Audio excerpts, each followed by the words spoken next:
A ja už v štúdiu vítam nášho pravidelného hostia,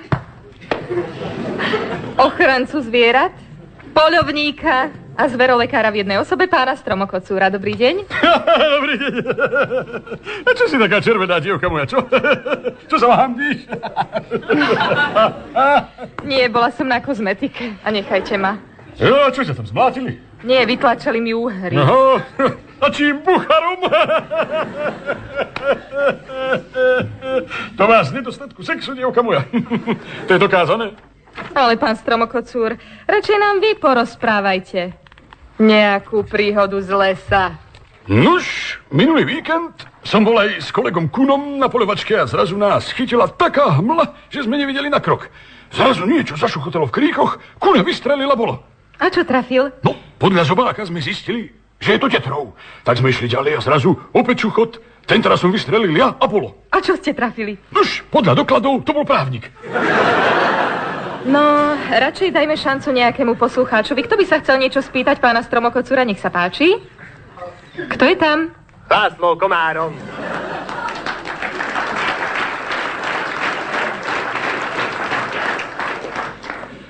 No vítaj, László. Akurát sa tu bavím so Zuzou o úhroch. Zase na nás kidáte, čo? Ale László, no. O úhroch, čo sa vytláčajú. My sa nevytláčame. Vy nás vytláčate. Ale László, ja myslím, úhry na tvári, no, akné. Akné? No, tak to je jedno. Keď som zvykol na svokru, zvyknem na všetko, no. No a čo inak? Papúch žije? Had, papúch žije. Ale už iba v našich srdciach. Však preto volám. Máme tu takú mladú rodinnú udalosť. A akú? Kar. No, tak nech mu je zem ľahká. No, to pohybujem, lebo sme ho privalili betónovým kvádrom.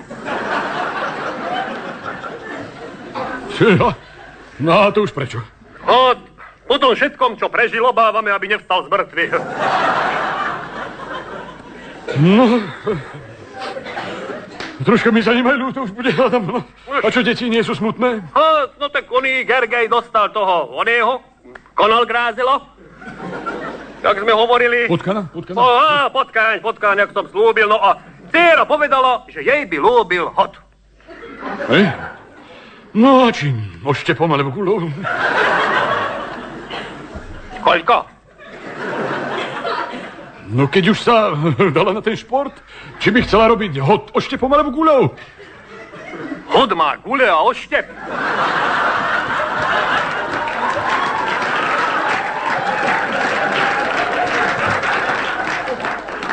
Však tomu musí vodiť, keď plazí.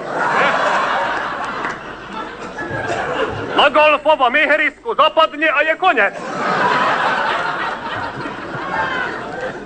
Po hrbáte.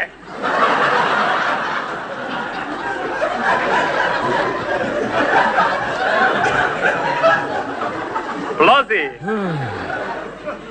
Kto sa plazí? No hod. Však nevieš, čo je hod? Oný, no ten veľký dážďovka. Jaj, had? Hod, čo hovorím? Tvoja dcéra chce hada. Áno. Akého? Anakundu.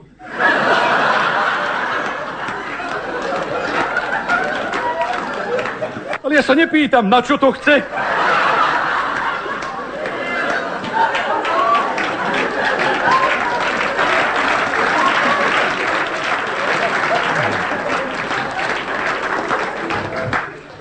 Ale akého hada chce?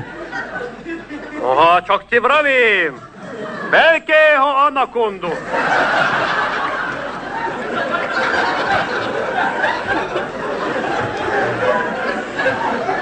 Jaj, anakondu! No, to je praskni jak uhoď. No, to práve nie. László, taká anakonda, keď vyrastie, môže mať aj viac ako 7 metrov? Neboj. U nás ešte žiadny zviera nežilo dlhšie ako pol roka. A počuj, Vedel by si mi zohnať zojoce. Na Veľkú noc? Samozrejme. A aké by si chcel, čierne alebo biele? No, že to je jedno. Ono kundy hádam nie sú rasisti. Ale László, prestaň už s tým hadom, no. Mal by si dceru prehovoriť na niečo rozumnejšie. Napríklad na korytnačku. Koľko? A nevieš, čo je korytnačka? No, na chrbte to má také veľké, tvrdé, no, oné... Na chrbte má veľké, tvrdé. Áno, nosí to so sebou stále, no. Jo, on je ten slimák. Ale nie, no, strašne žije dlho. Jo, no, je moja svokra. Ale nie, ja hovorím o zvieratách. Však aj ja.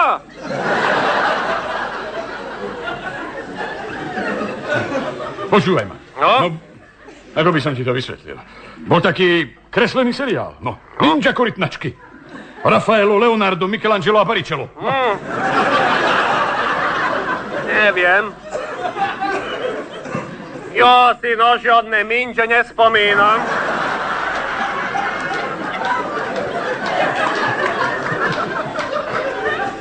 A vieš, no, u nás doma pozeráme iba Mézgačalát a ten oný Walt Disney uvádza inak nič.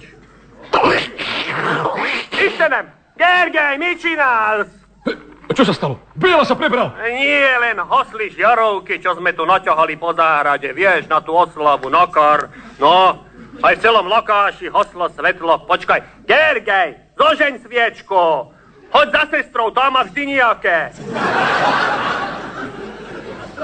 Si tam, Stromokocúr? No, liste. Áno, lebo tuto pozerám poisťovňu na povale a je tu taký tma, že ťa ani nepočujem. No pekne. Čo sa stalo? Sokrates prekusol predlžovák. A kto je Sokrates? Chcel si povedať, kto bol Sokrates. To bol oný, Konal Grázel. Potkaň. No a čo teraz? No nič, no budú 2 pohreby, no. Musím končiť, lebo prichádzajú hostia a kňaz. Ja sa ešte ozvem, si jo? Ďakujeme, László, úprimnú sústrasť. No čo, pán Stromok...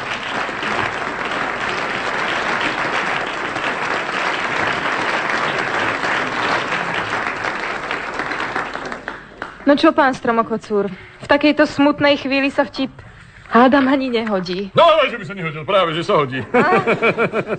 No, počúvaj, hej, Zuzá, no. V lese postavili nový supermarket. Ráno pred otvorením stojí dlhá šóra pred vchodom a zajaci to žinie rovno dopredu. Všetci začnú hundrať, ale jedine vlk zareaguje, chytí zajaca pod krk a hodí ho nazad do lesa. Zajaca pozbiera, opráši a začne dopredu. Tlačí sa cez všetkých, no a tento raz to nevydrží medveď. Chytí ho, roztočí a hodí ešte ďalej do lesa. Zajačik sa pozbiera, opráši, nahnevaný sa poberie zase rovno ku vchodu.